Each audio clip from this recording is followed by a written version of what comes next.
Okay, I think we're ready to get started now. Hello, my name is Quinton Florido. I am a senior at Grand Rapids Catholic Central, and I am the president of the Mayor's Youth Council. I would like to welcome all of our elected officials and appointed officials, our leaders in education and in the community. Also, parents, teachers, counselors, and mentors, after-school providers, and all students invited and all invited guests to Kidspeak 2013 Education Equals. Today's proceedings are being aired live on the city's cable channel 27 and taped by GRCC to be aired on the Grand Rapids Public Schools channel 26. At this time, can everyone in the audience please put on their pink t-shirts? In the next 2 hours, you will hear a variety of opinions from young people that are eager to let their voices be heard. We have over 20 students that have been preparing to come before you to give you their most candid and honest opinions. As youth, our hope is that our thoughts and opinions are taken seriously and reflected in future decisions that are made on our behalf. Kidspeak is an annual forum created by Michigan's children and facilitated throughout Michigan. But in Grand Rapids, this forum is facilitated by the Mayor's Youth Council every year. This annual forum gives school-aged youth the opportunity to give testimony to help shape and influence public opinion and policy on issues affecting them. The listening panel that is before me, those of you in the audience, as well as those watching on television, will hear from young people about the current status of our education, as well as the value and importance of receiving an education. To many people, myself included, education is priceless and the key to success. It is crucial that elected officials hear from their young constituents and on the current state of education. To me, education is what makes the world a better place. Let me elaborate. Without education, without educated members of society, who would treat your medical ailments? Who will serve as your legal counsel? And who would represent you in government? The sad truth of our education system right now is that the U.S. currently ranks 35th out of 57 in mathematics and 29th out of 57 in science. That is what makes the testimony of the students here today so valuable. It gives all of you the ability to learn firsthand what the education system is really like and the struggles and opportunities that we have to move forward. As I mentioned earlier, I am the president of the Mayor's Youth Council, which is a group of high school students that live in the city of Grand Rapids. As council members, we meet with Mayor George K. Hartwell monthly to discuss issues facing youth today. We also learn about our community and the role city government plays in our lives. You may notice my fellow Mayor's Youth Council members wearing a special edition Kidspeak 2013 t-shirt in royal blue. Each t-shirt is printed with a different word on their sleeve that states what education means to them. My shirt says prosperity on the sleeve. So as this event proceeds, and even after the event, be sure to take notice of what each member has up their sleeve. I mean, on their sleeve. The members of the Mayor's Youth Council, through events like Kidspeak, have the opportunity to sharpen and utilize their leadership and public speaking abilities. This is my first year on the Mayor's Youth Council, and it has been a great experience for me. The Mayor's Youth Council keeps me interested in city government and involved with legislatures and city officials. The Mayor's Youth Council has taken several trips this year, including an educational tour of the state capitol, where we, among other things, met with the police chief, as well as staff from Senator Hildenbrand's office and Representative Winnie Brinks' office. The Mayor's Youth Council also had an opportunity to tour the police department, the Grand Rapids Police Department. Through all of this, I've personally come to understand just how city government operates and the amount of work that goes into running a city. The Mayor's Youth Council is a program managed by Our Community's Children, which is a public-private partnership between the City of Grand Rapids, the Grand Rapids Public Schools, and community partners. Now please welcome Charnice Legrone, the Vice President of the Mayor's Youth Council.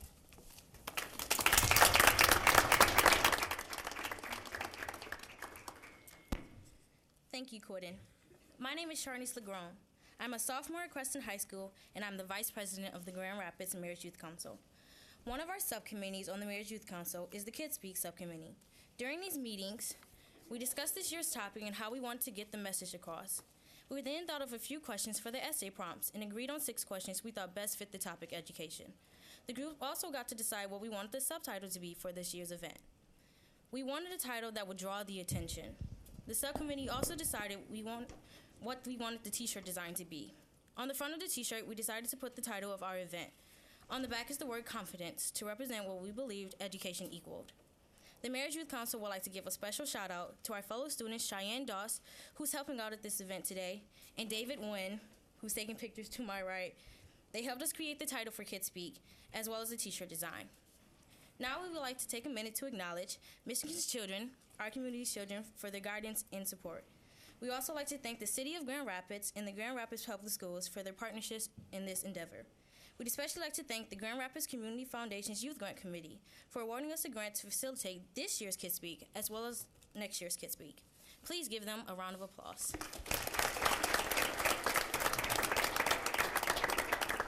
Now please welcome the Honorable Mayor George K. Hartwell.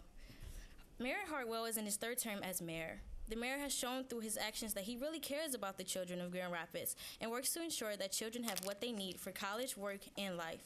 He wants to make Grand Rapids a greener, cleaner, and sustainable place to live, work, and play. Mayor Hartwell will give some opening remarks and introduce the Kidspeak listening panel.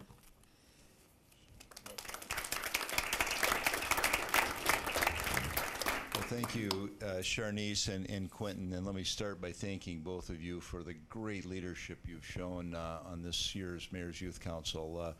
Creating a Mayor's Youth Council was one of the really smart things that my predecessor, Mayor John Logie, did, and I'll tell you, we really benefited here in the city by having a formal way to hear the voices of youth in our community.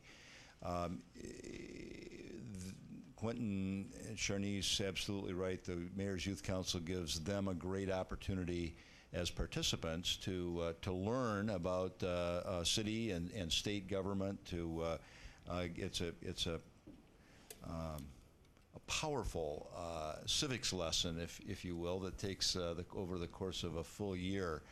But what usually doesn't get said is, and that I want to say, is that there's a flip side to that coin, and that is that we, as city officials, the city commissioners, myself, our city staff, get the opportunity to hear directly from the youth of our community on issues that are of importance to us.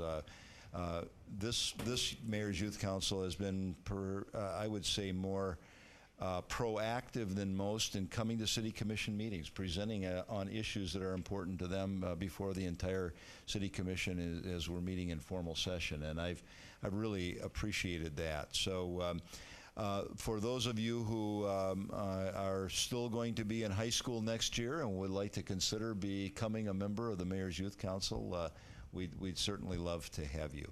This Kidspeak event each year, I know, is one that we all look forward to. And now I got a cool T-shirt. Although mine was extra large. Chief, maybe I got yours. But actually, it fits pretty well. So we look forward to this each year, where we can have and look at. I mean, think for a minute about the importance of this event by who's up here on this stage. You have federal, state, and local officials represented here today, and at the local level, you've got city and county and school board represented here. So it's something that we take very seriously. We appreciate the fact that you're willing to come out and speak. So with that, I think what I'd like to do is just pass this microphone along and invite my fellow panelists to introduce themselves, please. Chief, I'll pass it your way. Kevin Baug, Police Chief for the City of Grand Rapids. I'm Winnie Brinks. I'm the State Representative for the 76th District. I'm Wendy Faub. I'm on the Grand Rapids Board of Education.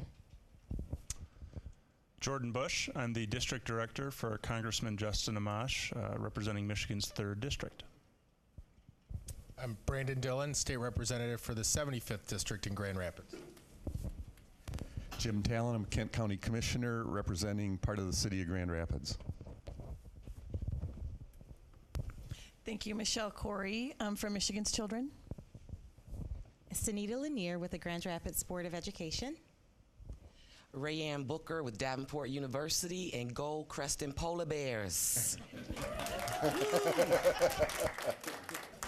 Derek Mathis with United States Senator Carl Levin and Go Union Red Hawks. Rosalind Bliss, 2nd Ward City Commissioner. Lynn Heemster, Our Community's Children, Ottawa Hills High School. Candace Chivas, Kent County Board of Commissioners, District 17. I represent Southeast Grand Rapids, and I am a graduate of Central High School. Good afternoon. Greg Sundstrom, City Manager for the City of Grand Rapids. Tony Baker, Grand Rapids School Board, and I like all of the schools. There's a real politician. Okay, so thank you very much, panelists, for being here, for joining me today for this. Thank you for in advance to all of the speakers. We really came not to hear politicians speak, but to hear from you. So Quentin, Sharnice, let me turn it back to you. Thank you. Thank you, Mr. Mayor. And now please welcome Michelle Corey, Interim President and CEO of Michigan's Children. Michigan's Children is a statewide organization that advocates for the needs of children. Ms. Corey works extensively with the media, legislators, communities, and a host of public and private organizations to build partnerships leading to policy enhancements for children. Michigan's Children created Kidspeak and facilitates these forums around the state. Please welcome Michelle Corey. Thank you very much, everybody. Michigan's Children is based in Lansing. We work toward more equitable public policy for kids and families in the state. And I am not going to take up any more time than to say I'm honored to be here, and I'm anxious to hear what you have to say. Thank you. Thank you, Ms. Corey. Now I would like to introduce you to Lynn Heemstra, the Executive Director for Our Community's Children. Our Community's Children is a partnership between the City of Grand Rapids, the Grand Rapids Public Schools, and community partners. It is an organization that advocates for public policy that is in the best interest of youth and creates and manages innovative youth programs that prepare us for the future. Please welcome Lynn Heemstra. Thank you, Quentin. I want to welcome all the young people here today at City Hall. I hope that this experience in speaking out about education and what it means to you will give you opportunity to come back and to be more engaged in city government. That's what this is all about, and we really appreciate you coming and having a say. We're looking forward very much to hearing from you. Thanks to all the elected officials and Michigan's Children and community leaders for being here and supporting our youth, and to the parents and teachers and youth workers in this audience who have supported our young people, and certainly the young people here who are wanting to hear what's being said about education. Thank you all so much. This is a wonderful opportunity to showcase youth voice in our community, and that's what we want to see. Young people front and center, having a say in what goes on in this city for their lives and for their future. Thank you.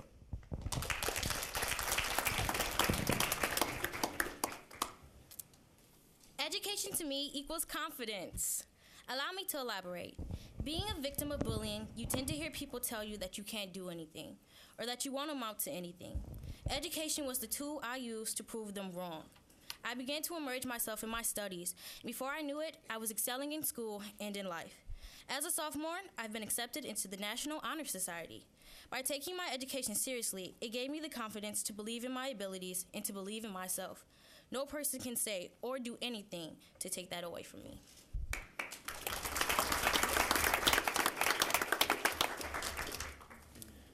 As mentioned earlier, during our Kidspeak subcommittee meetings, we created essay prompts or questions that we wanted other young people to answer.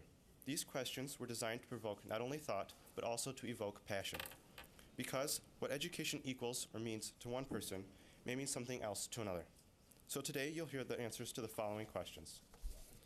Number 1, how would you describe the quality of the education you're receiving?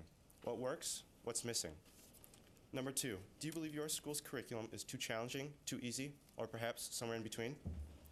Number 3, where do you go if you need homework help? Are there too few or too many options for this?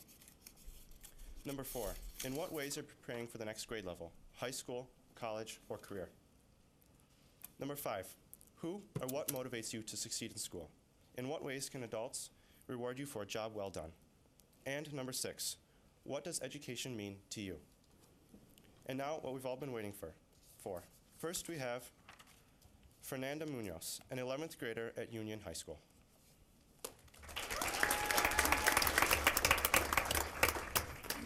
Hello.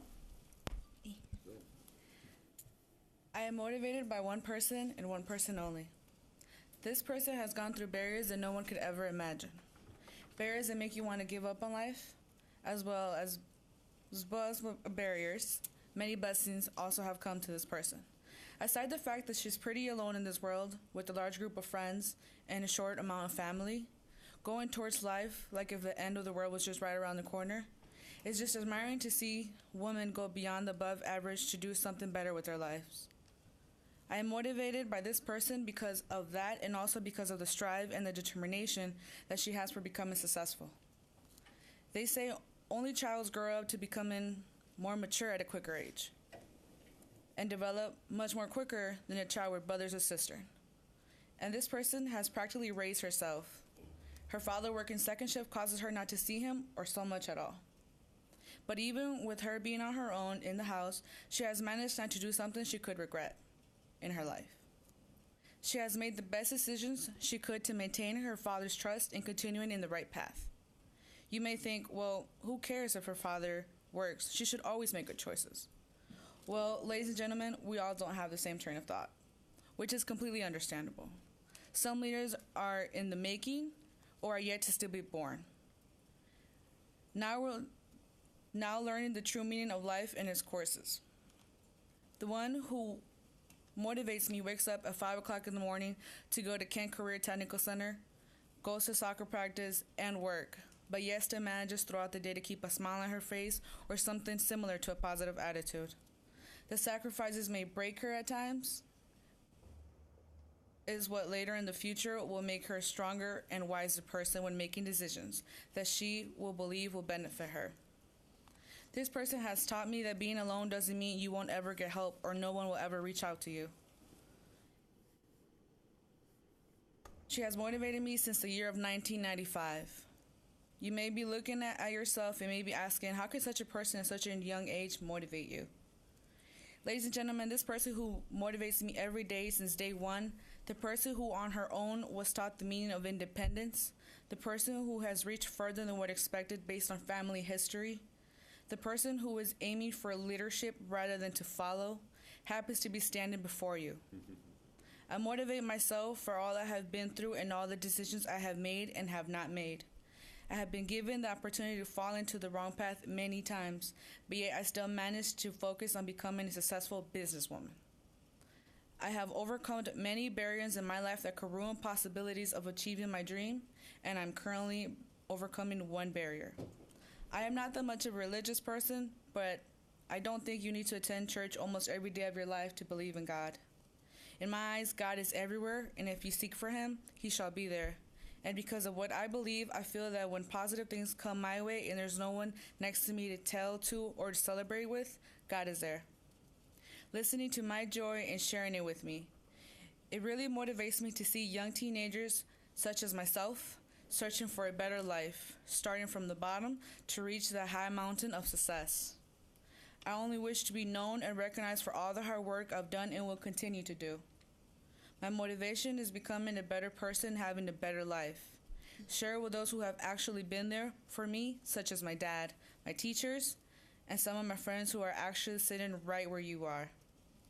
I will continue making the best choices that I can that will benefit me in my future to repay myself for all the hard work and extra work I have done and will continue to do in my life.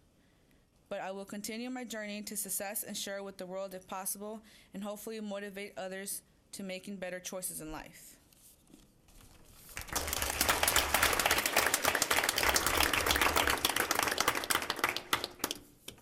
Thank you, Fernanda. Now we have Marshall Brummel, a 9th grader at Kent Innovation and Forest Hill Central.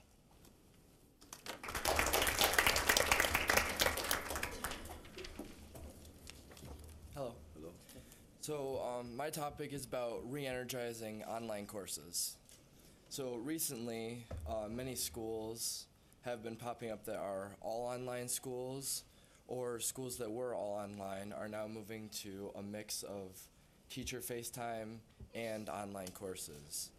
And Myself, I'm currently taking 2 online courses, Algebra 1 through E2020 and Sign Language through MIVU. And I've noticed that there are some problems with these courses. It's not necessarily the content or that's too hard or that it's time consuming. It's how it's delivered. With the technology that we have today, we have smartphones, we have the TV, we have internet. All of those things are competing for our attention just as much as those online courses are.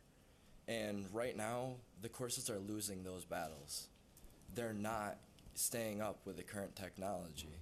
So from a lot of kids' standpoint, why should I be on this piece of technology when it's not anywhere close to what we're using in our everyday life?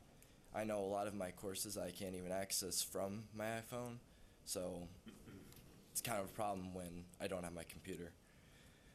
So another thing I found is that the repetitiveness of these courses, they're often done in a way that you have a certain, there's almost a pattern to them. They kind of lull you into this state of disinterest and almost creates brain confusion, which is a lot like muscle confusion. What muscle confusion is when you do the same workout over and over and over again. When your muscles try to do something different, it's harder for them. So the same thing happens with students' brains. They keep doing the same thing over and over again, and then when a hard problem comes up and you're forced to think more, you can't do it because you're used to it being so certain. And with life being like it is, there's always curveballs being thrown at you. Nothing's patterned. I know I've talked to a lot of other students that have done online courses. Just this week I was talking to a sophomore that's in my school, and he was taking Algebra 2, and he says favorite class he's ever taken, but he's really struggling with how these online courses just aren't interesting. I mean, this is a student that I've never seen anyone love math more than him, but he doesn't want to take it because of the online courses, and that's his only option, unfortunately, right now. So, despite the challenges that these courses face, they do show potential. I know in MIVU they have a lot of blogging activities that they have you do, and I think that's great. It's catching up to where we need to be. And E2020, occasionally they have some activities where it's more engaging than what they usually are. I think that this show of potential is something that really tells students that, hey, we have this, but if we just go a little bit further, we could really make this great courses for all of you to learn. And so, since true learning is forever, let's make sure that the kids who are learning the online courses are truly learning to their fullest potential. Thank you.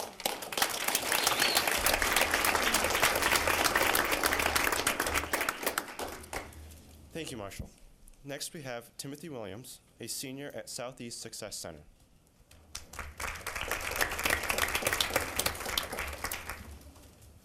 Hello, everyone. Hello. I'm speaking on what education should be to me. I see education as a tool for survival in this world. At the same time, I don't feel as if we are provided with the right education. Throughout my years as a student in Grand Rapids Public Schools, I've noticed that we've been taught the same 4 subjects, which in my thoughts are math, science, English, social studies. I'm not saying that these subjects are not necessary personally. I just feel we as a whole are limited to these 4 core subjects. Throughout my eyes, I don't feel that these are enough for us to survive in this world the proper way. I believe that we should have classes on drugs, alcohol, sex, crime, etc. Because to me, these are the issues that push society back at a constant rate. Another issue I want to point out is the lack of attention students receive. To me, it seems as if a lot of the instructors we are given are too careless towards us in order for us to be successful based on the schools I've been enrolled in. I'm not saying that I don't have faith in the education we are provided with. I just think and feel that we need more variety, which can result in a more promising future for the next generation.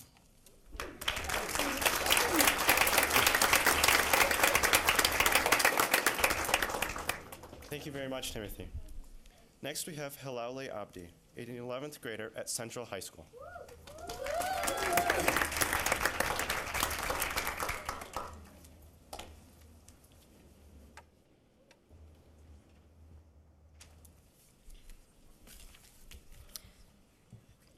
Assalamualaikum. Magai Madeh Luli Arang Abdi. Asamarak Daridi.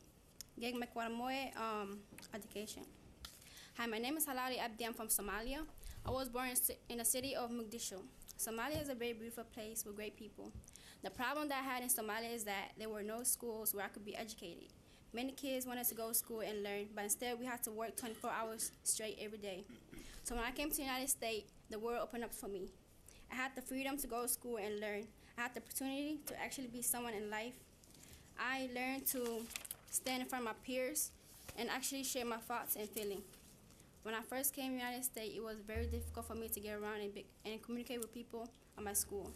For example, I had to use sign language and act out to ask my teacher if I can go to the bathroom.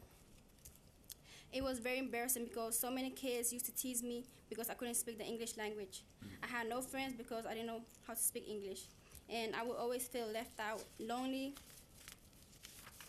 eat lunch alone, play in the playground by myself. Every day I would go back to my mom and tell her that, Mom, I don't have no friends at school because I don't know how to speak the English language.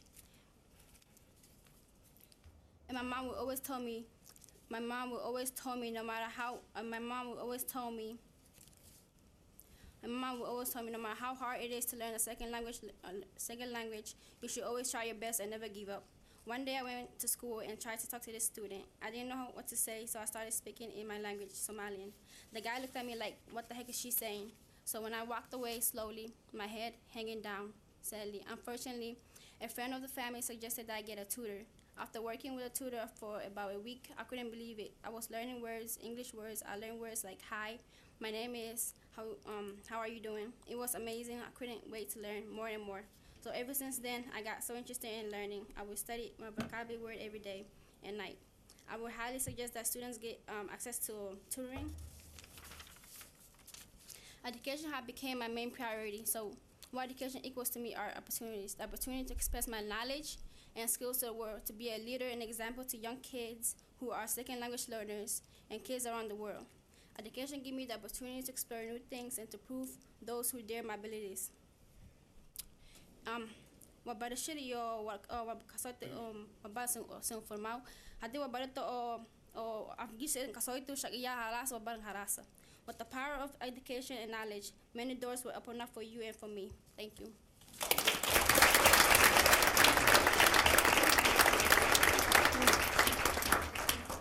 Thank you, Hilali. Now we have Samira Moore, a 10th grader at Ottawa Hills High School.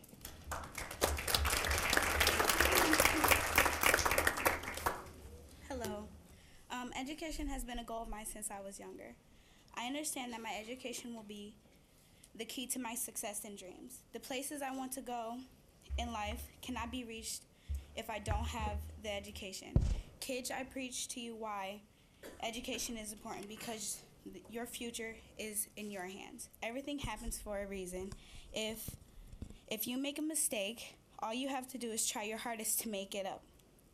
Make up the main goal you have.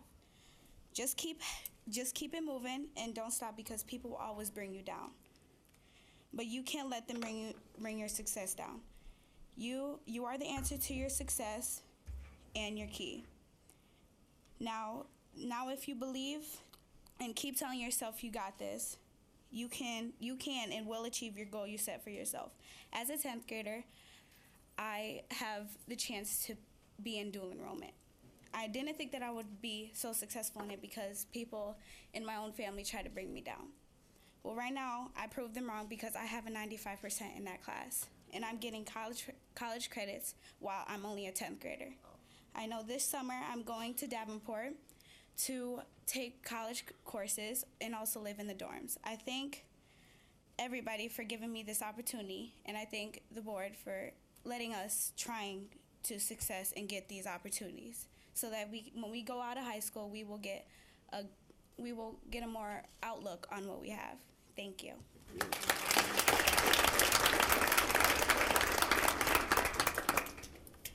Thank you, Samira.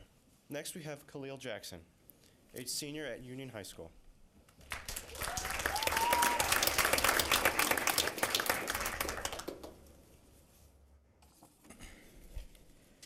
Hi. I'd like to begin by asking, have any of you been raised in a preordained city which leaves you in the influences of negativity, helplessness, and cruel violence? Do you think this is much reason why most people don't get a successful education? From my testimony, it's hard to fight a vexing environment and value education. My goal is to express myself dearly to help our youth of all races and differences that opportunities are anywhere to live a positive life. I feel if no one will do it, then who will? I went to Eastern Elementary in Grand Rapids, Michigan, living with a single mother and one older brother. My mother struggled with raising two mischievous boys at the time. I really was smarter than people thought I was for my age, yet that's what gave me a negative advantage to become a brilliant menace. My brother and I disrespected each other and added emotional weight on my mother. I lived by my own rules. No one could tell me what to do other than my father. And school was my escape from outside haze, which disturbed me to the point I hated being home. I'm not perfect. I just want to prevent people from not pursuing education. My brother left his bad role model ways when reaching Ottawa Hills High School in Grand Rapids, Michigan. He was his own guidance. I kept him in the wrath of grasping emotions to live with his own influence around him. I knew something was wrong with him, as his future was blowing away like open winds. I didn't want to be that person to suffer. But I maintained decency for myself, learning right from wrong. Today, my older brother still has not received his GED. I have been blessed to have a chance to have a high school diploma. I can use what I learned to support youth to take education very seriously. I don't want to see people fail in life for not being serious. My parents didn't earn a high school diploma, but only my aunt on my father's side. When I graduate, I will be a first-generation graduate in my family. I want to start something for myself to use my experience to become a better person. I did many illegitimate actions in my life. I'm no different than the next man. My goal is to learn from my mistakes and take education as a way to pay myself and peers. I want to make a difference in my community. I'm not perfect, so why not still try to make change for everyone? I learned to be humble in every action and offer help to those whom wants my support. I have a proud name at Union High School for my teachers and staff. I plan to do something with that. The old self of myself is in the past, and the imperfections formed a better person for everyone to witness. If I can do it, anyone can use education to relieve struggle. I want others to use me as an example of what a person who didn't do great at the time committed himself to a prosper in the end. So don't judge me. Learn from me. Either you will be diversified to lose or succeed, so use your strengths and ability to strive. Thank you.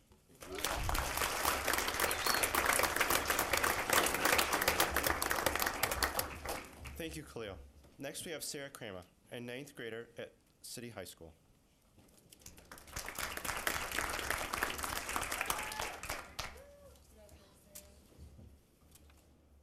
Hi, my name is Sarah Kramer. When I was 12 years old, I was diagnosed with type 1 diabetes. After I was diagnosed, I had to read up on what types of changes I would have to make in my life. I wanted to live a long, happy life, and in order to do that, I needed to take care of myself. I needed to educate myself so I would know what to do and when to do it. I talked to professionals and other people who had dealt with diabetes. I talked to nutritionalists and doctors about what to do to live a long and happy life. And I took classes with other students who had diabetes to learn more about it. In order for me to be happy, I had to have a future. I didn't want something that I didn't ever learn about to slow me down and make it so that I couldn't grow up. With there being no cure for type 1 diabetes, I would have to educate myself a little more than everybody else so that I could stay healthy and live as long as other people. Just like I want to be healthy growing up with my diabetes, I also want to grow up to achieve my dreams. I want to graduate high school and college. I want to get a job. I want to have a family. I want to get a job so that I can support my family, a decent paying job, also to do something that I'm good at. I want to work with art, food, technology, all sorts of different things. I don't know yet, but whatever it's going to be, I'm going to need to know something about it. All those things would make me happy, but in order to do those things, I need to educate myself. You can do almost anything to get an education. Even if you live under a rock and only know what you've taught yourself, that's still an education. You might not get far, but you're educated in what you've observed. Just by looking at people, listening, and thinking, you're teaching yourself.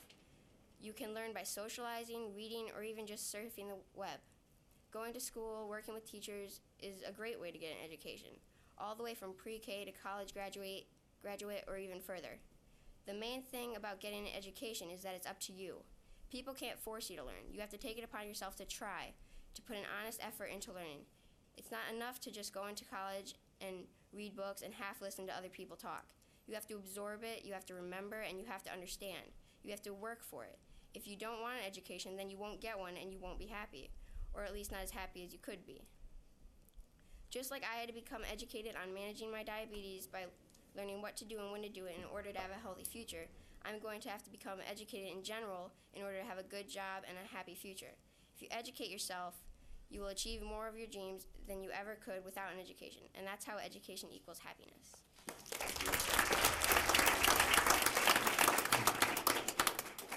Thank you, Sarah. Next, we have Cabria Cornelius, an 11th grader from Ottawa Hills High School.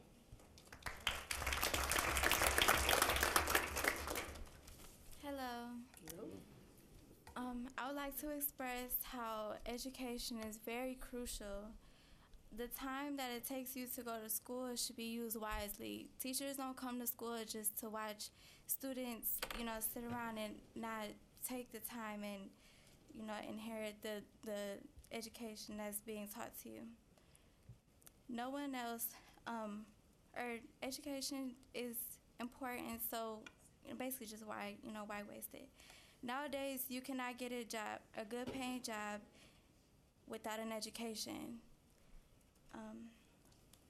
If you want a house and a car and spending money, you need an education to get that, or to allow you to do that.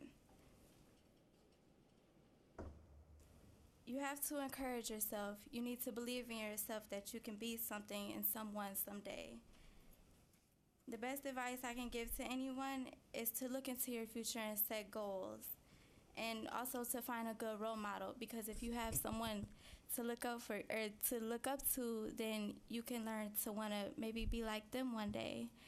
As a junior in high school, I didn't really take my education too seriously as a freshman, and I learned, through my own life experiences that I need my education to be able to be someone in life, and because you can't get a good paying job, and if you want to be able to take care of your family and your kids and pay that house and a car note, you need to get your education. So I just encourage it so much, and pay attention and study. Thank you.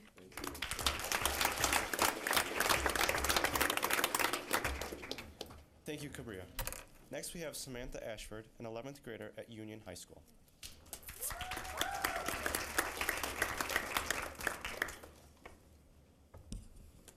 I would firstly like to say I cannot express how honored I am to be speaking in front of you today. When asked to participate in this, I was extremely nervous, and I'm very excited and pleased to share my opinion on our district, Union High School, and my education. The way I would describe the quality of my education is unstable. In our district, we have a few amazing teachers who live and could very well teach in Lowell, Jenison, Granville, or Wyoming, but they choose to be here in Grand Rapids. These are the teachers and staff that care the most. I don't think that they have the resources they need to be the best that they can be. With Union having the reputation that it has and being what it is, we have some bad teachers. I personally have noticed that the longer a teacher has been in GRPS, the angrier they seem to be, but this is not their fault. They are bitter because they have to watch our district's downfall. They were present during the better days. So my education is a roller coaster, flying up and down depending on where I am. Ultimately, my education is up to me. I have to make the best out of it. I don't need to ask myself what works, I already know. The teachers and staff who understand that school is my job, I need them to do theirs so that I can succeed at mine. The staff who care about what I'm doing and who help by pushing me where I need to be. Programs designed for us, like Upward Bound, Trio, and Loft. Let's ask ourselves what is missing from our education, incentives for underclassmen. Our freshmen and sophomore need to know. They need to know that the world is theirs. They need to be pushed in the right direction. They need older people to support them, myself as an upperclassman, all juniors and seniors, staffs and their parents. We all need to get on the same team so that we can all succeed. Thank you.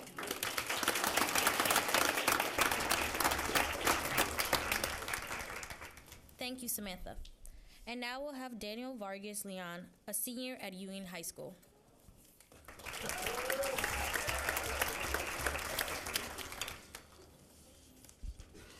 Hi. Immigrating to the U.S. is something that my parents are truly proud of. My parents gave up everything they knew, their families and their lives. They knew that in order for their kids to have a better life than what they had, we would have to come to the U.S. My father crossed the U.S. border illegally several times before getting his papers. He crossed through the desert, riding in cars for days and working 2 or 3 jobs to support his family back home.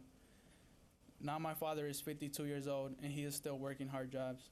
My mother worked so hard to help support us that her tendons in her hands stopped working properly. Going to school, getting good grades, and graduating, and going to college is the only way I know how to repay them for what they have done. My parents are my main reason to my success in school. Failing and acting up in class is like letting all their hard work and all their pain go to waste. Teachers, staff from the Boys and Girls Club, and Upward Bound are also a big part of my success. Teachers like Ms. Baird, Ms. Palmer, and Mr. Branson often help me because they know that I have a lot to offer. Along with my teachers, the Boys and Girls Club and Upward Bound offer huge support. At home, my parents help me. My parents can't help me because can't help me with my schoolwork because of the language barrier and because of the fact that they didn't finish high school. That's where the teachers, the Boys and Girls Club, and Upward Bound come in. They support me in all the ways that my parents can't help me. Without my parents, teachers, the Boys and Girls Club, and Upward Bound, I wouldn't be taking AP classes or graduating top 10 in my class. Thank you.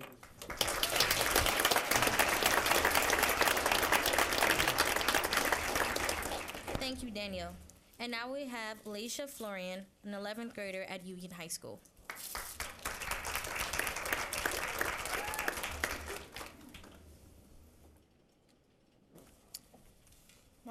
My speech is called My Motivation. My grandmother has pushed me to succeed in school. She's my main motivation and the reason why I wake up every morning. Ever since I was little, education has been our family's main priority. Dropping out of school or even thinking about dropping out of school was and will never be an option in our family. Education is the key to a better life. I can admit that I'm not a straight-A student, but I believe I can be if I push myself to try harder. I also can admit that I'm the type of person who lets even the littlest challenges get in the way of my learning. Over the last few years, I have been through some rough times. In September of 2008, I lost my brother Kaylon to an asthma attack. And in October of 2010, unfortunately, I lost another brother to an asthma attack. One can only imagine the stress I was going through. My grades began to drop and my attitude started to change. I could have honestly cared less about going to school every day. On top of all this, problems at home never seemed to stop coming my way. I became overstressed and emotional about everything that I would lose focus in an instant. Without my grandmother being my inspiration and my motivation to succeed, I truly wouldn't know where I would be right now. She would tell me to look at it this way: you only have 2 more years and you'll be free and able to do what you want, and no more stressing. Without those words, I'd probably be a failure by now. I let things bring me down, but my grandmother helps me stay up. When my grades were beginning to drop, she helped me see that my brothers wouldn't approve of it. Since they were both younger than me, I had to be that example for them. We would always help each other out with homework. Talking to my grandmother helped me realize that the path I was taking was not the right way to go. I know my brothers wouldn't want to see me fail or struggle, so that was not what I was about to do. Thinking of my brothers and my granny helps me stay positive. My grades are increasing now since I've opened up more. My grandmother has helped me get through every single day of my life. Just hearing her voice makes me want to keep pushing and succeeding in life. I look at her and notice that she always has a smile on her face. I've only seen her cry 3 times, maybe not even that. I know she is a strong person and she motivates me to want to be like her. I see the impact she has not only on me, but everyone surrounded by her, and I admire that dearly. I have absolutely no clue where I would be in the world if my grandmother was not here, and I want to thank her for being my motivation. When I achieve something in life, I rarely ask for anything because I wouldn't accept to be rewarded for getting good grades or having good attendance or making honor roll or anything along those lines. Maybe because that's just how I am. I believe the only real reward personally for me is to see my grandmother smile. When I've achieved something in life, I know that my brothers are watching over me and smiling. Those are the two greatest rewards I could ever ask for. Getting rewarded with other things such as gift cards, trophies, etc. I would be happy, but nothing makes me happier than to see the people I love most smile because of something I done. Thank you.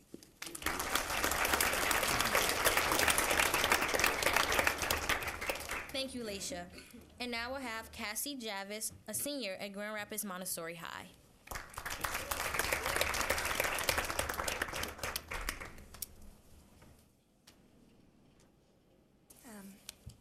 Good morning.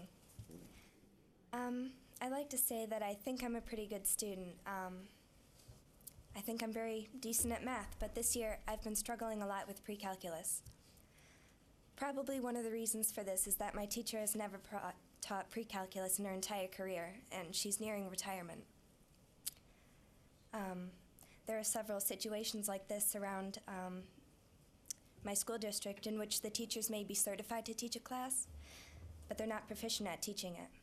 As a student, this is very frustrating, and I think it's unacceptable that our classes constrict our studies instead of helping us flourish.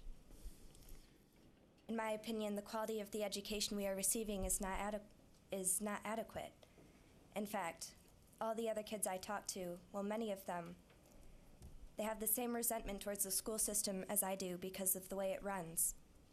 Along with the general disorganization of everything, the schoolwork is not challenging. Next year, I'll be headed off to Michigan Technological University. Those of you that are familiar with it know that it's a fantastic engineering school and that the curriculum is really tough. My one concern about going there is that I don't think I'll be prepared. For example, I know almost zero about chemistry, but I managed to receive an A+ in that class. I'm actually very scared that I won't be able to, that I'll be too far behind to make it through Michigan Tech. Years of high school have been really frustrating, so I'm looking forward to leaving, even if I do struggle in college. I'll be glad to not have to deal with the school system anymore. But I still have two younger systems that have to go through school, and I'll be almost 500 miles away, so I won't be able to tell what's going on. I'm worried they'll be just as unprepared as I feel right now. But with a new superintendent, I'm hopeful that things are going to start shaping up. I support the board's initiation of uniforms and the shuffling around of schools, even if it is inconvenient at the moment. I've noticed that inspectors are around my school, looking at the bubbles in the carpet and the paint jobs that need to be fixed. I'm impressed with the work that's being done, but I'm hoping that the transformation will go beyond the buildings and the appearance of our district. I think they need to redesign how the system flows from within and rebuild the trust that the students and their families do not generally feel anymore. I'm hopeful that I can return to Grand Rapids after high school, or after college, and find that GRPS has become a respectable pillar of the community.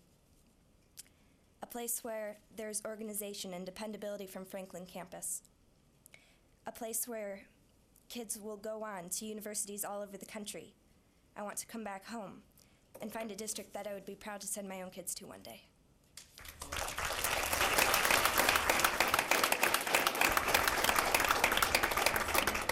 Thank you, Cassie. And now we will have Charnel James, a senior at Ottawa Hills High School.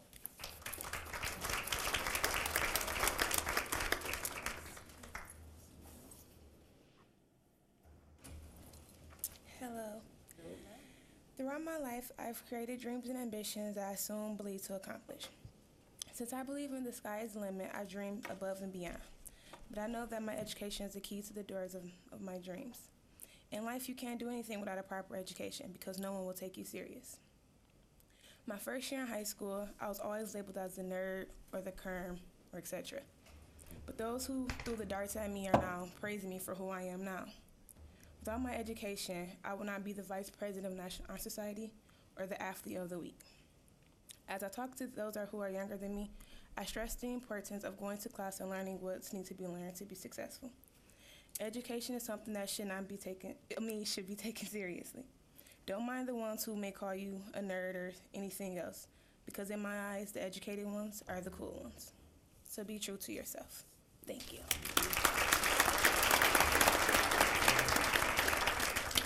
Thank you, Charnel. And now we will have Emmy Ryder, a 9th grader at Kent Innovation, Northview High.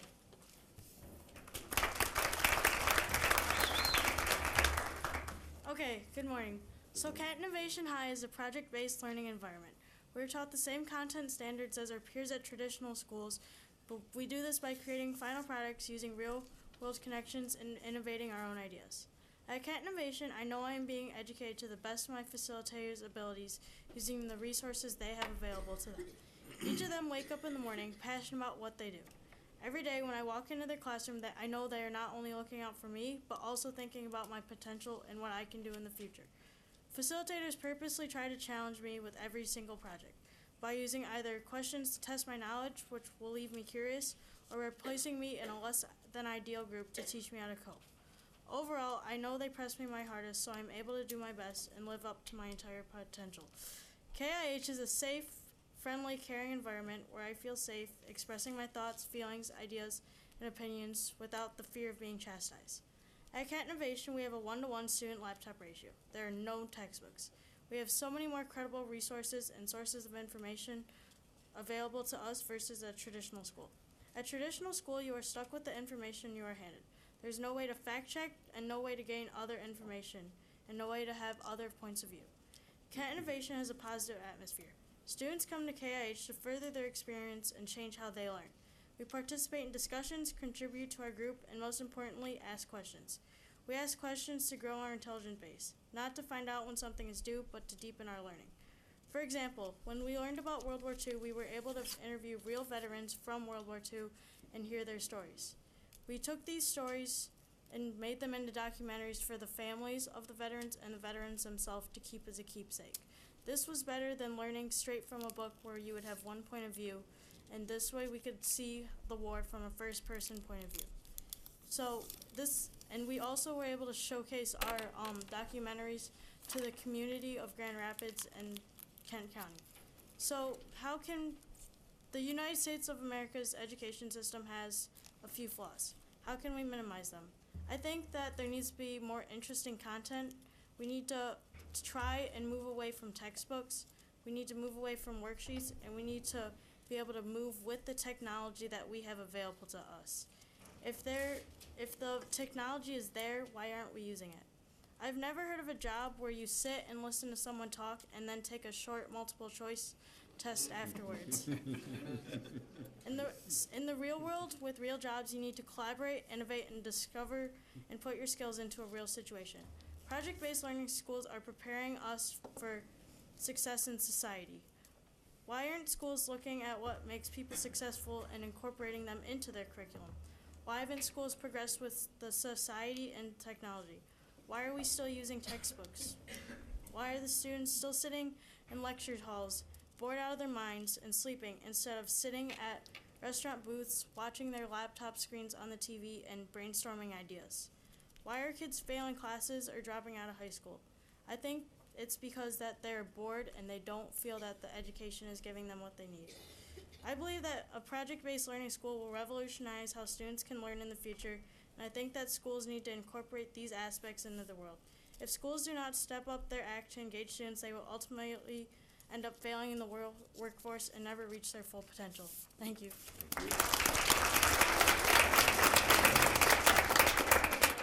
Thank you, Emmy. And now we will have Yuliana Akater, an 11th grader at Union High School.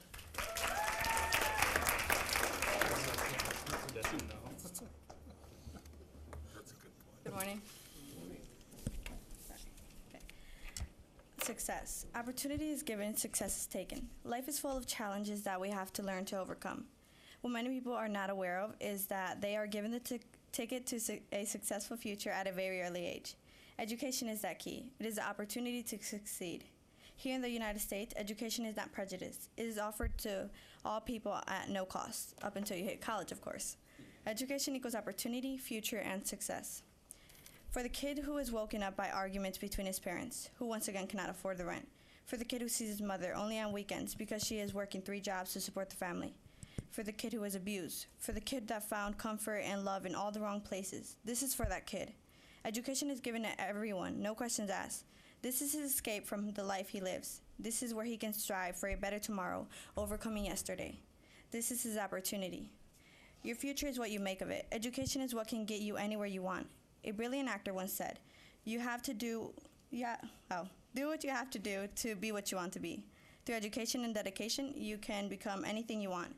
Set goals for yourself. There is no better feeling than achieving your goals. If you choose to do nothing, you will be nothing. You will live off the success and hard work of others, only to add on to the unemployment rate this country is already struggling to deal with. Education is future. Bill Cosby once said, in order to succeed, your desire for success should be greater than your fear of failure. There is so much truth in this quote. School is not easy, nor is life.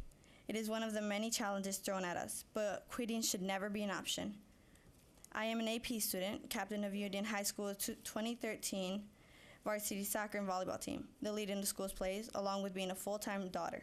All of these things require my absolute dedication. I am determined to succeed as a student, athlete, and every other aspect I can. My biggest fear is failure, but my desire for success is much greater. My priority in life is education, my mother being my motivation. I am set out to make my mother proud by succeeding in life, and through education I will succeed. Success is key, education is success. Thank you.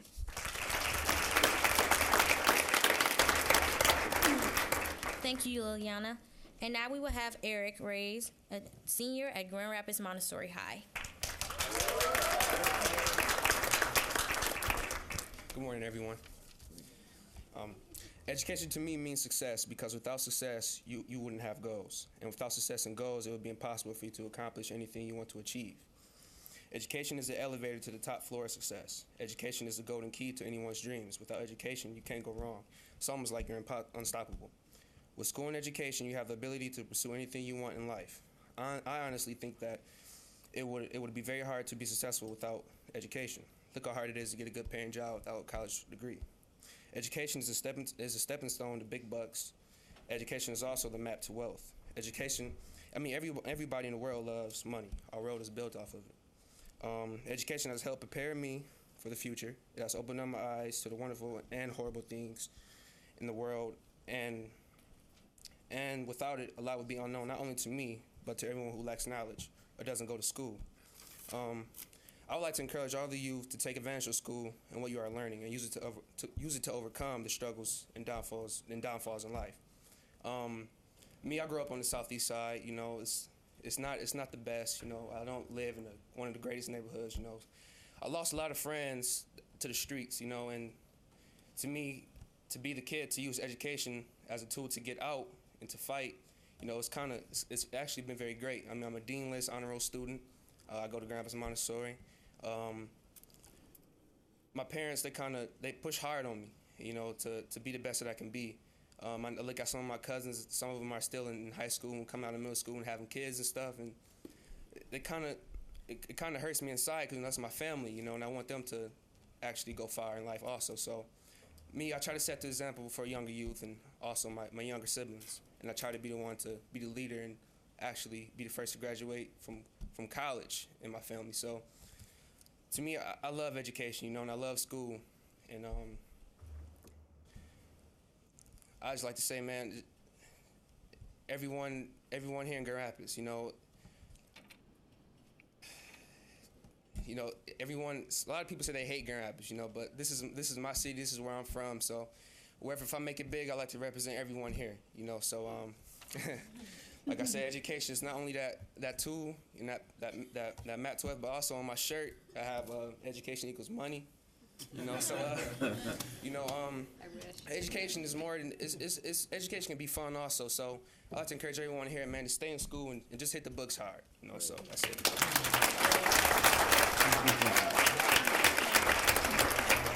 Thank you, Eric. And now we will have Sydney Burge, a senior at Grand River Prep.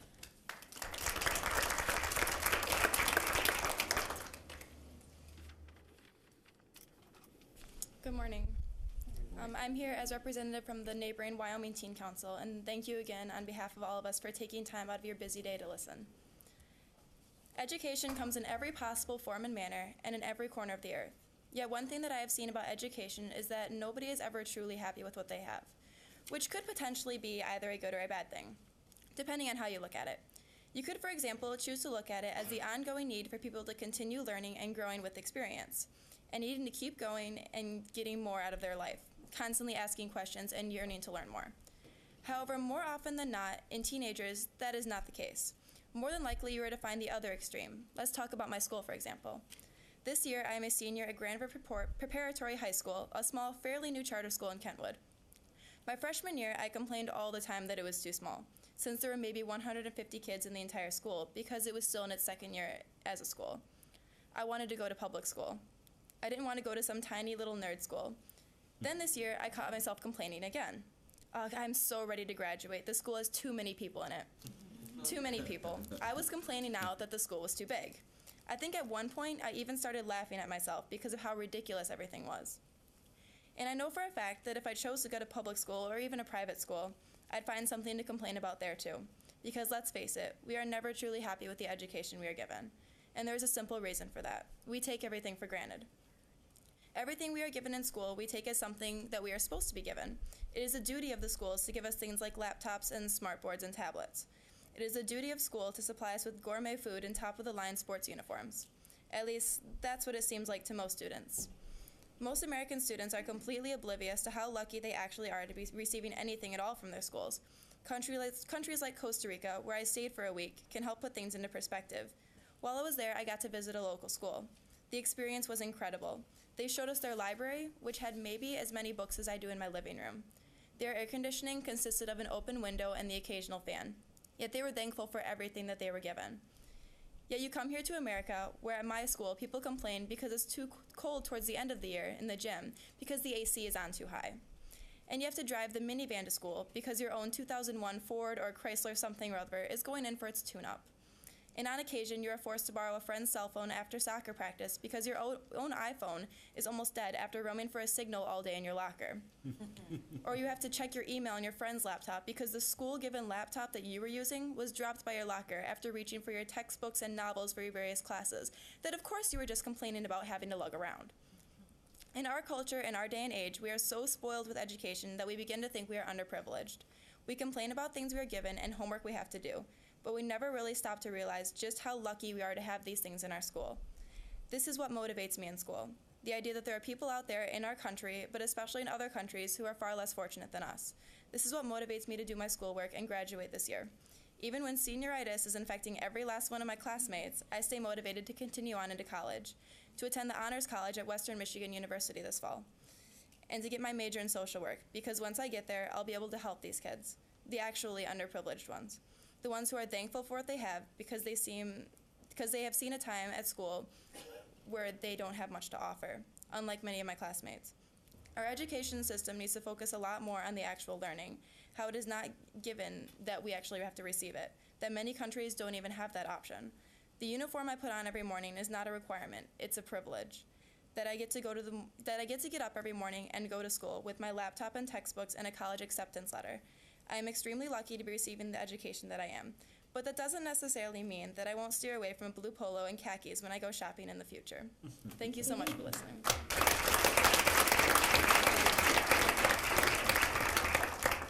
Thank you, Sydney. And now we will have David Wynn, a 12th grader at Wyoming High School.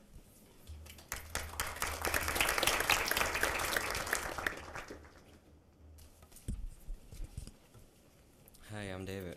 Thank you for coming today to listen to what we have to say about the topic of education. When the thought of education crosses my mind, I see it as an opportunity to receive knowledge. It allows me an opportunity to learn, grow, and accomplish things beyond my imagination.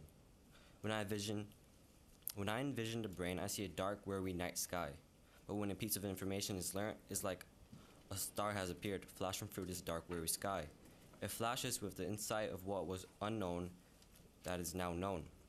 To many people, they think education is a pathway to better employment opportunity, which it is, but it is also a way to experience enlightenment. When you encounter the process of education, it makes it most valuable. It is the moments as a student you say to yourself, oh, that subject is so difficult. But if I can get through it, I know I will be a little more better than before. The struggle will only strengthen me. Furthermore, getting an education is more than just staying up late at night to finish a homework assignment. It's more than staying up during weekends to study for a big test on Monday. It's more than writing a research paper using Wikipedia as your only source. It's more than rushing through the English classes to give a group presentation only to forget your poster board is in your locker located all the way in the hall next to the gym. Education requires constant motivation, continuous curiosity, and patience. Motivating students is an important factor because teachers can't be responsible for inspiring every single student every single minute of the day. So students, we should be capable of encouraging ourselves. We need to take the lead to get help, to learn more what's required, to pat ourselves on the back from time to time. This type of motivation develops our curiosity and patience, all of which is necessary in the process. Yeah, education is a process. We get stuck on a certain goal that must be achieved in a certain span of time. But if we think of education as a long life journey, it's less overwhelming and more rewarding. I am certain that my journey will be rewarding, and I'm certain that my education will provide me with a great advantage for future success. Thanks. Thank you, David. And now we will have Manuela Frazier, an 11th grader at Southeast.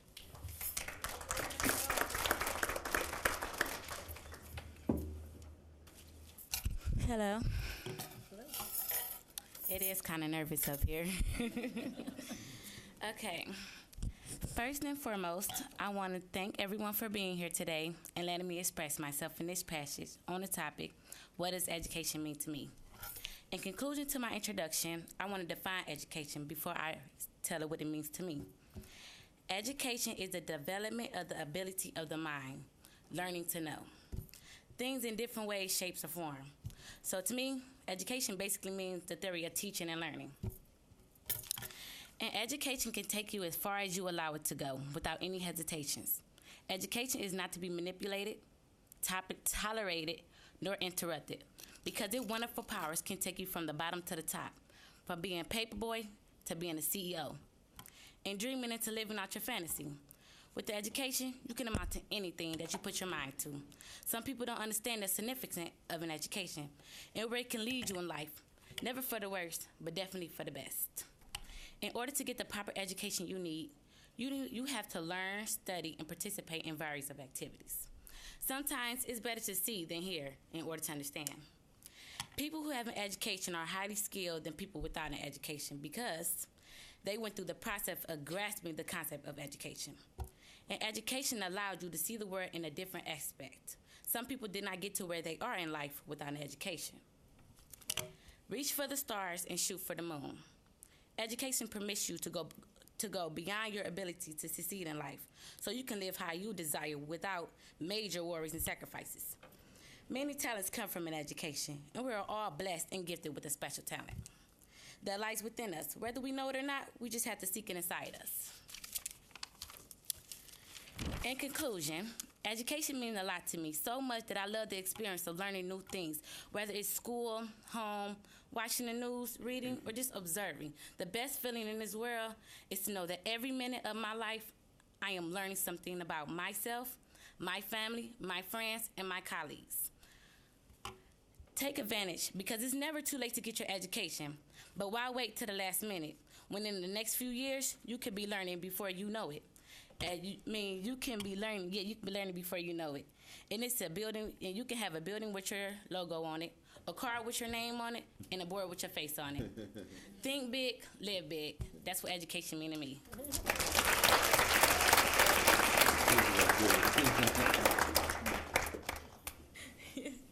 Can we get another round of applause for all of our speakers?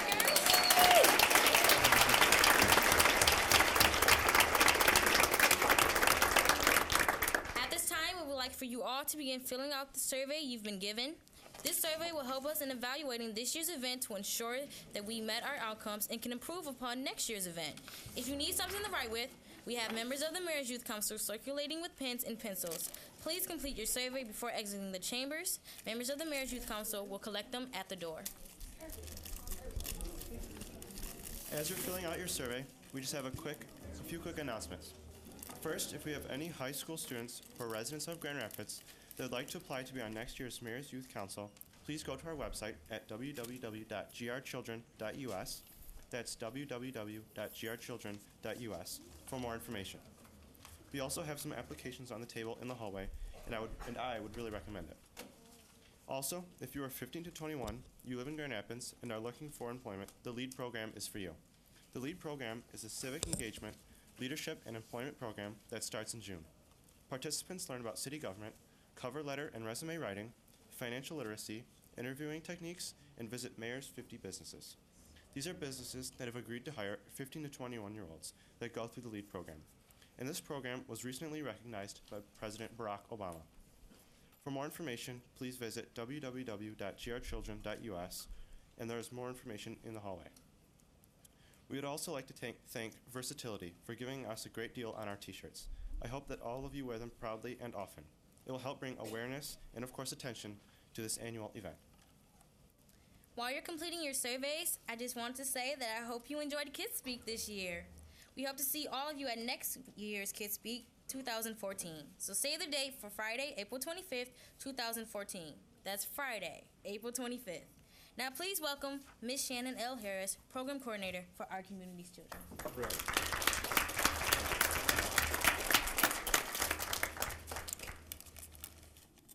Thank you, thank you. Every year I come before you, listening panelists, and thank you. And truly your support, it means the world to us. And hopefully you heard something today that has inspired you, or you've heard something today that will help you in some of your policy decision making that you'll do in the future. I wanted to thank the young people that are in the audience that came here today, all of you young people. Thank you so much. And to our speakers, you guys did an awesome job. Yes, it is nerve-wracking standing up here, talking in front of people. I'm a little nervous myself. So you guys did an awesome job. Thank you for participating. Thank you for taking time out to actually write your speeches and to share a little bit about yourselves. Thank you so much for doing that. I think Cheyenne has some pins in the back. For those of you all that need pins, just raise your hands. I also wanted to thank Quentin and Charnice. Didn't they do an excellent job today? I also wanted to thank David, who is sitting right here. He was our photographer for today's event. So thank you, David. And everyone received a flyer. He's also on the flyer. He's been through our LEAD program. He is also an OCC, Our Community's Children's intern. So thank you so much for that. We do have a little bit of time. If the listening panelists would like to say a few words, you're not required to, but if there's any comments or questions you have for the speakers, I think we have a handheld mic that's somewhere up there. Circulating? Okay. So if there's anyone on the listening panel that has a comment or a question for the young people. Tony, you want to start?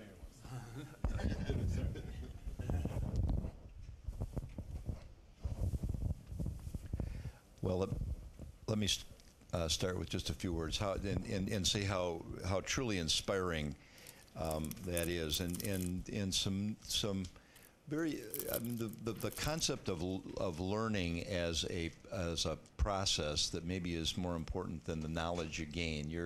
That's going to stick with me. Thank you for that. The knowledge is important, but the process of gaining the knowledge, of learning, is important. The obstacles that so many of you have and are overcoming, whether they're obstacles of language or home environment or whatever it might have been that you've been able to overcome, and the commitment that you have to your education, I just think is inspiring for me, and I know for others up here on the panel. Dr. Falb, would you? Yeah, this was fantastic, and I have to tell you, your voice and your perspective is really important. It's really important for policymakers. I heard very specific things like the muscle confusion. I thought that was a fantastic analogy for why this isn't as rich of an education as it should be.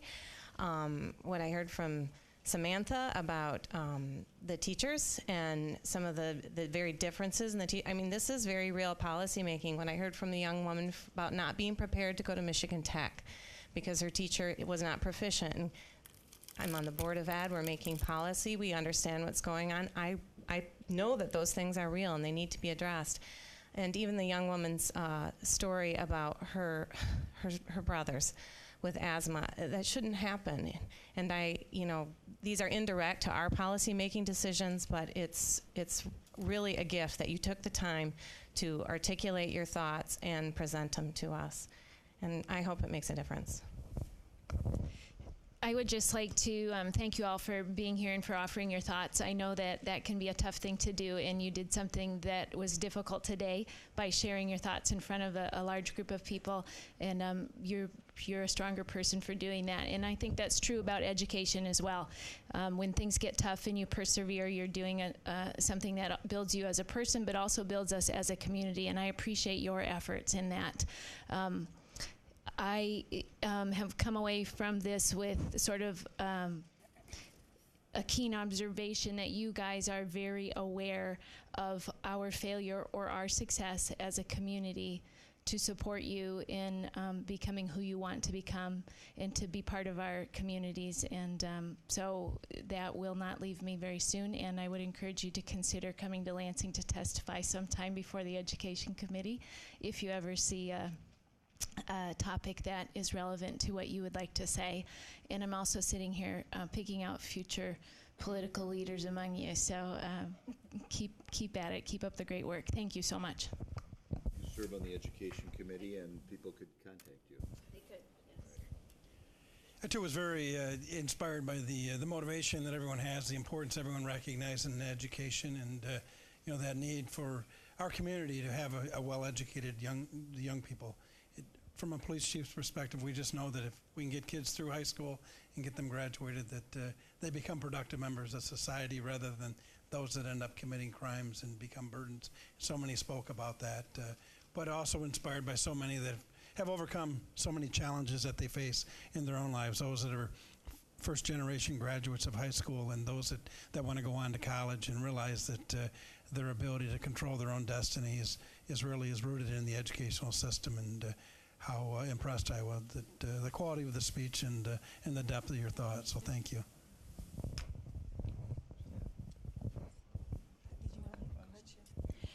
First of all, thank you so much for giving us an opportunity to hear from all of you.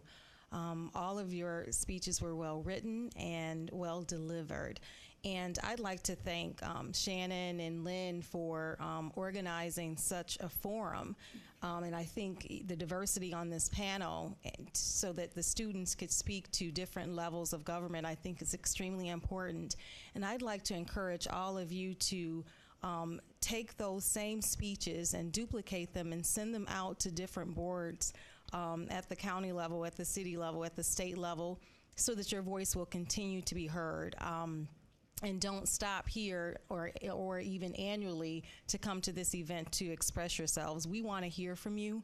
We want to hear from you regularly, and we want to hear from you no matter if it's very difficult for us to stomach some of what it is that you have to say. That's the only way that change will be made, if we hear the things that are not working well. And we need to hear from the people who are impacted by this daily and on a regular basis. And so I'd like to applaud all of you for sharing.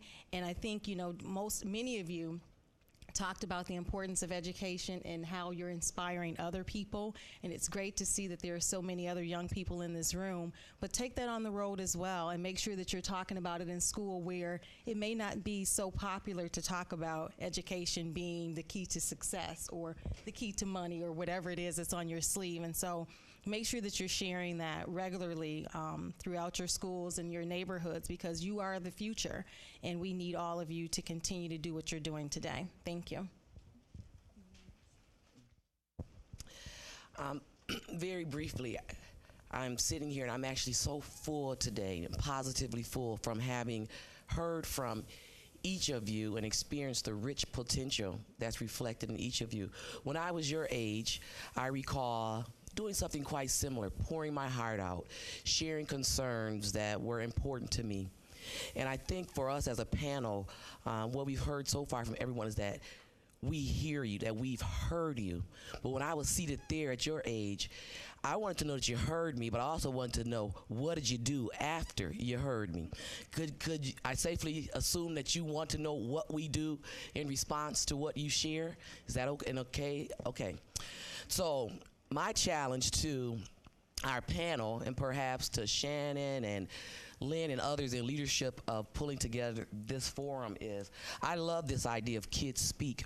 I think our youth deserve some strengthened accountability. I see an event titled Kids Listen, where some of us who have the privilege of hearing from you, that you sit up here and we let you know what we've done in response to what you've shared, and take this to another level.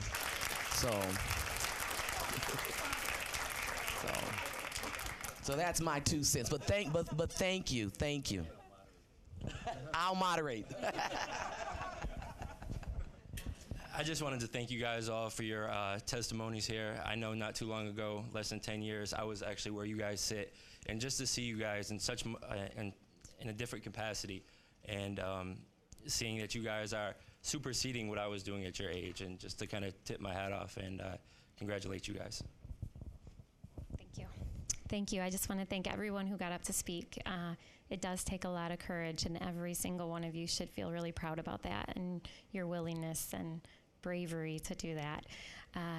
I can speak for myself, but I'm sure I speak for many of my colleagues up here, and that is that many of us ran for office because we want to make this community, our city, our state a better place for young people. And it's important that we listen to everyone, but particularly the voices of young people in our community. So thank you for coming today and allowing us and giving us that opportunity. A couple of you mentioned Upward Bound. That is a program that I participated in when I was in high school many years ago, as did several of my brothers. I have 6 brothers, and 3 of them were in that program with me. So it's a great program. So I'm glad to hear that others are benefiting from that. And then there was one young lady who said she's going to go into the field of social work. And when you get your degree, give me a call. I'm a social worker, proud social worker, and I'm here to help in any way that I can. And that's true for all of you. We're here to support you, and please reach out to us and let us know how we can help you as you continue your journey to success. Thank you so much. I know this is an overused word, but you guys were truly awesome today.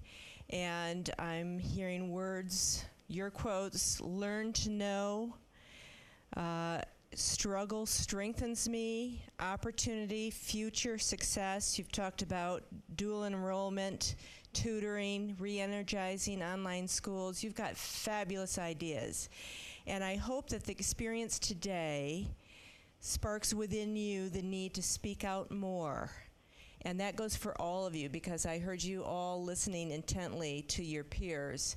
We need you to stand up and to speak out to elected officials and community leaders. They need to hear your voice so that we can actually incorporate that in what we do. And Dr. Booker, I totally agree with you. I would love to see an event like that. I think it would be very helpful to know what happens as a result of Kidspeak. We'll take on that challenge. I was invited kind of at the last minute to be on the listening panel, and this was an absolutely wonderful opportunity.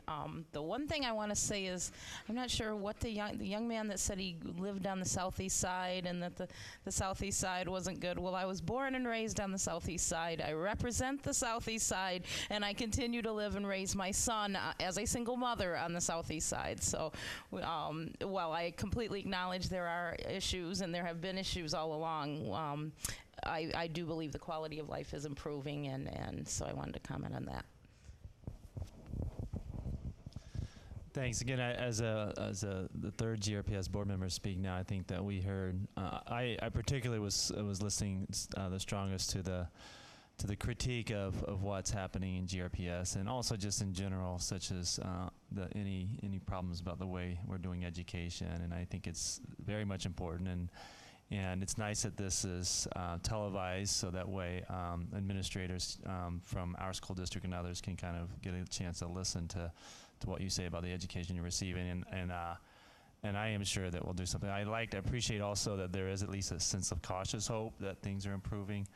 And I appreciate that. And I also think that I'm impressed also with this listening panel, and when I look around the room up here, the people that are involved in their public lives as elected officials, but also encouraging the institutions that they're a part of to impact the lives of young people in education. And I think that that's something else that you all should do, take these critiques to all the institutions in your community and hold them responsible for the education you're receiving as well. Thanks. I actually do have a comment. I, of course, want to thank all of you, and I also want to reiterate that from Michigan's Children's perspective, we help to facilitate youth forums around the state, and we participate in things nationally as well. So I have copious notes of your conversation. We join your conversation with conversations of other young people around the state. And it just adds power to your discussions and their discussions, and really to just build some voice for the people most impacted by some of the really critical decisions being made right now here at the state, at the federal level, all over. So thank you for your pulling into what is really state and national efforts around building the voices for young people in public policy.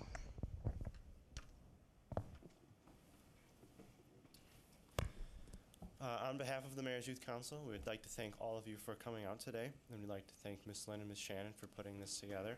So a round of applause for those two.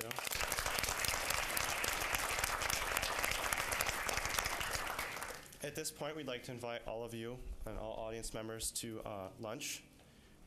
Please join us on the Ottawa level of City Hall in about 15 minutes for lunch. Lunch today has been donated by the Olive Garden on 28th Street. And we'd like to thank General Manager Jim Yonkman for his generous donation. So please take the elevator to the first floor. That is the Calder Plaza level. Thank you again for your support.